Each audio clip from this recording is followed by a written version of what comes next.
l'influence de son climat méditerranéen, le département de l'Aude se caractérise par sa grande diversité de paysages, de la Méditerranée aux Pyrénées et d'un patrimoine architectural unique. Le canal du Midi et de la Robine et la cité de Carcassonne sont déjà classés par l'UNESCO au patrimoine mondial.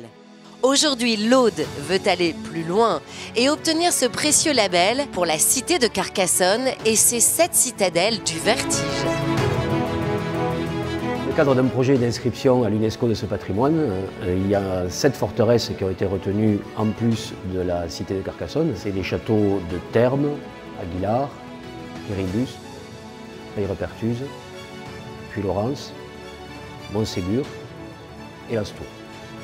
Ces châteaux, en fait, ça forme un système défensif autour de la cité et qui représente pour l'époque les plus grands perfectionnements techniques dans l'art militaire, dans l'art de la construction militaire. Il y a très peu d'endroits où on est cet ensemble, cette cohérence architecturale et historique.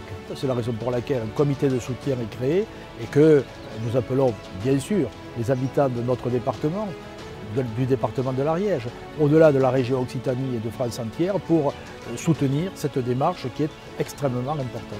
On a fait un parcours tout autour des châteaux qui permet justement, où il y a 1h30 à 2 heures de visite. Et puis après, c'est vrai qu'on a une rivière qui est magnifique.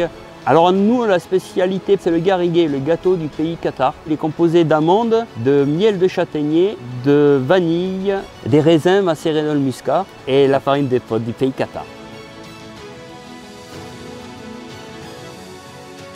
Vous êtes donc au gîte Serena, qui se situe à Quintillan, un petit village de 60 habitants qui est niché au cœur des Corbières.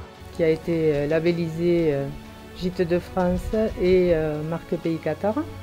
Il y a des petits villages qui sont pittoresques quand on va vers ces citadelles et on a une vue panoramique. C'est magnifique. Le classement à l'UNESCO, c'est sûr que ça va apporter une notoriété et une grande visibilité à l'international, une reconnaissance de la valeur de notre patrimoine. C'est le résumé de la France.